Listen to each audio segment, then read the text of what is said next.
It is normal to feel anxious from time to time. If you have a big presentation at work coming up, going to an event where you don't know anyone, or are worried about an important test at school, are all understandable reasons for someone to feel anxious and nervous. But when these duties or tasks are dealt with, this anxiety subsides, and you get back to your normal and relaxed state. For us with an anxiety disorder, this feeling of fear is with us for most of the time, and for some even all the time. It interferes with our day-to-day lives and becomes so debilitating that it even can stop us from doing the things we used to enjoy. There are many risk factors that play a role why some will end up with an anxiety disorder and some do not, when actually facing very similar circumstances. A video on this topic is linked up here if you want to check out that one first. To begin with the recovery journey, you must first understand why and how you ended up in this state in the first place. For this, I like to differentiate between two different situations that can lead to an anxiety disorder. Number 1, the external factors.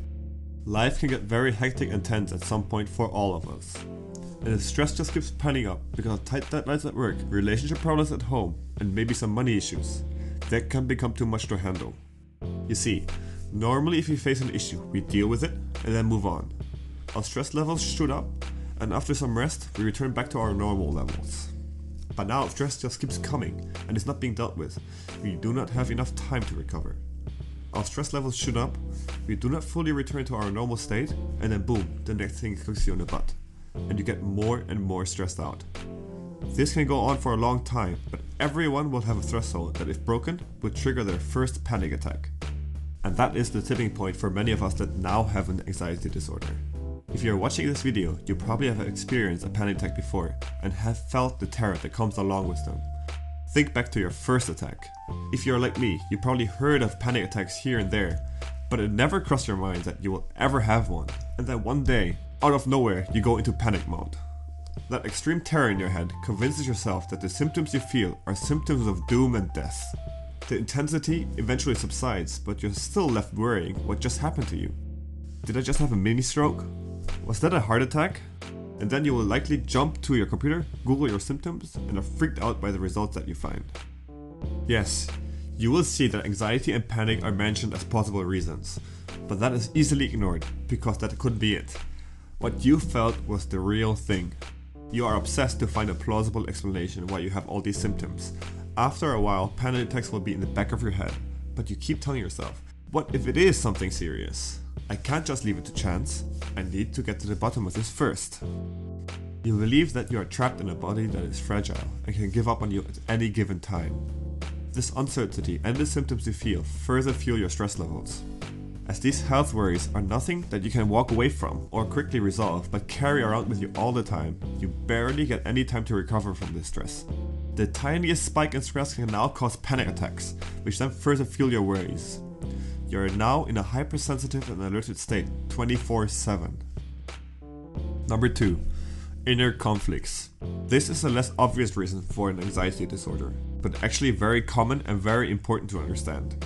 I will take myself as an example here to show why I believe I ended up with health anxiety and panic attacks.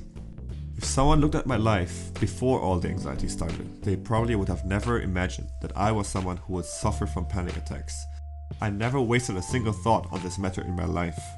I was pretty easygoing, come from a well-offish family, had plenty of friends, went partying a lot, and had a good decent paying job in the family business. I thought I was happy and had it all figured out. But now looking back, I know that my subconscious mind wanted something else from me. Most of the people I called friends were more of drinking buddies than real friends. The partying and the booze a way to fill an emptiness inside of me. And the job looked nice from the outside, but was something I was not interested in at all. I did it all only to impress my family and others around me. I didn't do what I wanted to do, but lived a life just for others. I seemed happy on the outside, but my subconscious wanted more, so it took control over me and said no more. One day while sitting in the office, bored again, I noticed my hand going numb. Then my heart beating hard. I thought I was having a heart attack. And this fear consumed my life for the next 5 years. The difference here is that I was far from stressed for any obvious reason, but my subconscious mind was depressed and stressed and wanted to break out from this cycle. It could not take it anymore. It rather faced the fear from panic attacks and anxiety than to accept the current state I was in. After many years of panic attacks, I got up and had enough of it all. I told myself that if I have to have these panic attacks, then at least I should be doing the things I want to do.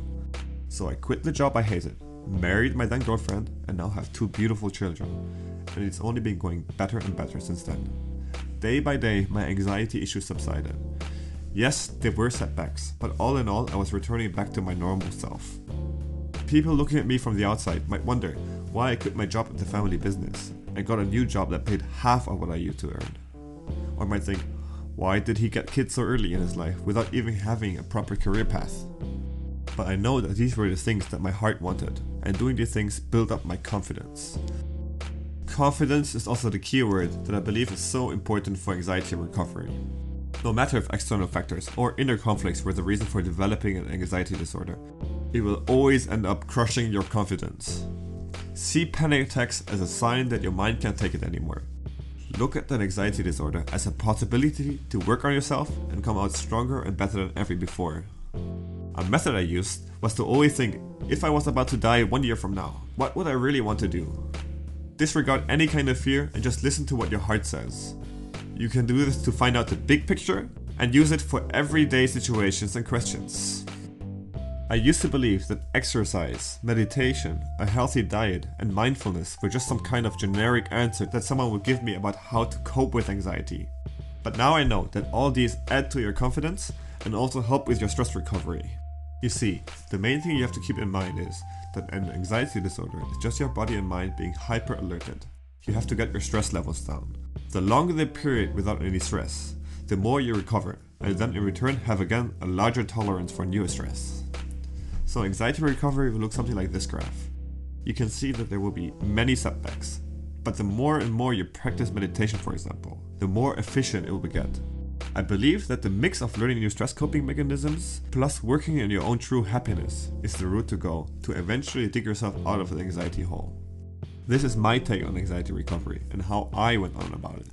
But there are cases out there where inner conflicts and behaviors are wired so deep in the subconscious mind that you will need assistance from professionals to bring them to surface and actively work together on processing them. Hope you enjoyed the video, and if you want to see more anxiety related content just like this one, consider subscribing.